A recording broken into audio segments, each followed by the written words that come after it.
Hello friends, আজকে আমি ভাবলাম তোমাদের বানিয়ে দেখাবো চাল কুমড়োর মোরব্বা। আমি প্রথমবার কিন্তু ট্রাই করছি, আগে কোনোদিনও করিনি। তো চাল কুমড়োটা নিতে হবে একটু বুড়ো ধরনের, এই যে যেমন চুন পড়ে গেছে এরকম চাল কুমড়ো।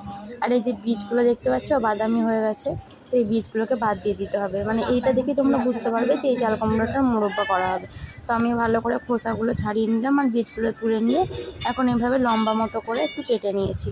দিয়ে এটাকে এখন কাঁটা চামচ দিয়ে ফুটো করে নিতে হবে 4-5টা, মানে যেন নরম মতো হয়ে যায়, অথচ পুরো সোজাই থাকে। দেখতেই পাচ্ছ তোমরা কীভাবে ফুটো করে নিচ্ছি, 4-5টাই ফুটো করে নিতে হবে এইভাবে। তো এক এক করে আমি সব চাল কুমড়োগুলোকেই ঠিক ওইভাবে ফুটো করে নেব। তো ফুটো করা আমার হয়ে গেছে দেখো। আর এদিকে আমি এখন চুন জল রেডি করেছি, মানে চুন জলের মধ্যে এগুলো ভিজিয়ে রাখতে হবে। তো চুন জলে আমি 8 থেকে 9 ঘন্টা ভিজিয়ে রেখেছিলাম। তারপর দেখো এই একটা পিস করে কেটে নিয়েছি, মিডিয়াম সাইজ করে। ওগুলো তো অনেক বড় বড় ছিল, অত বড় রাখিনি। তারপর আমি এখানে কড়াইয়ের মধ্যে জল দিয়ে দিয়েছি, দিয়ে এটা সিদ্ধ হতে বসিয়ে দিয়েছি। তো সিদ্ধ হয়ে গেছে এখন। তারপরে এটাকে ছেঁকে নিয়েছি। তো এটাও সিদ্ধ হতে প্রায় ওই 9 থেকে 10 মিনিট মতো সময় লেগে গেছিলো। তারপর এখন একটা জায়গায় আমি তুলে নিচ্ছি এটাকে। আর যে পাত্রটা আমি সিদ্ধ করেছিলাম সেই পাত্রটা আমি চিনি নিয়ে নিয়েছি। আর চিনির মধ্যে এখন ওই যে চাল কুমড়োগুলো আমি সিদ্ধ করে রেখেছিলাম সেই চাল কুমড়োগুলোকে মিশিয়ে দিচ্ছি।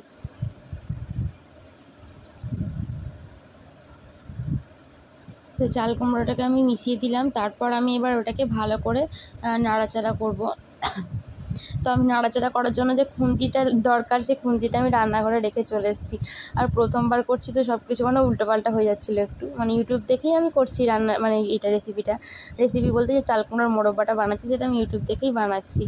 তো আমার একটা ভুলও হয়ে গেছিলো, সেটাও তোমাদের সঙ্গে শেয়ার করছি। সেটা হলো চুন জলে ভেজানোর পর কিন্তু 4-5 বার ভালো করে ধুতে হয়, কিন্তু আমার হয়তো ওই ধোয়াটা ভালোভাবে হয়নি। তার জন্য আমার কালারটা একটু ওই লাল টাইপের চলে এসছে বা হলুদ টাইপের, একদম পুরো সাদা হয়নি।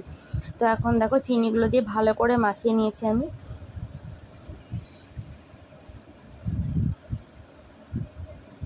তো প্রত্যেকটা চাল কুমড়োর গায়ে ভালো করে চিনিগুলোকে মাখিয়ে নিয়েছি। চাল কুমড়োটা যেহেতু গরম সেহেতু চিনিটা গলে এখন ছাড়তে লেগেছে, জল হতে লেগেছে বলে। আর এই অবস্থায় আমি এখন এটাকে গ্যাসের মধ্যে নিয়ে যাব।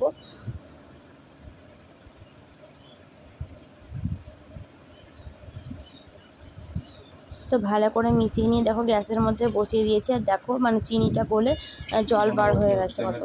তো এই জলটা পুরো শুকিয়ে নিতে হবে, এপিট ওপিট করে নাড়াচাড়া করতে হবে আর পুরো জলটা শুকিয়ে নিতে হবে। যখন জলটা পুরো শুকিয়ে যাবে কড়াইয়ের গা থেকে, তখন বুঝতে হবে জিনিসটা চাল কুমড়োর মোরব্বাটা হয়ে গেছে।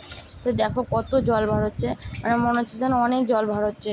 অনেক টাইম লেগেছিলো গ্যাসে আমার এই জলটাকে মারতে, চিনির জল প্লাস এই চাল কুমড়োটা জল বার হচ্ছিলো। তারপরে দেখো আমার এই পর্যায়ে এসছে, এখনও হালকা হালকা একটু জল আছে। তারপরে আমি আরেকটু মেরে নিয়েছিলাম এটাকে।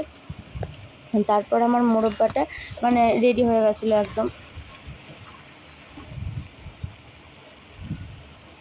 তো আরেকটু মেরে নেবো এখন, তারপরে আমার পুরো মোরব্বাটা রেডি হয়ে যাবে, তখন তোমাদের সঙ্গে শেয়ার করবো। দেখো আমি নামিয়ে নিয়েছি আর একটুও রস নেই, এরকম আমি কিন্তু দেখো একটু লাল লাল ভাব চলে এসছে। কেমন লাগলো?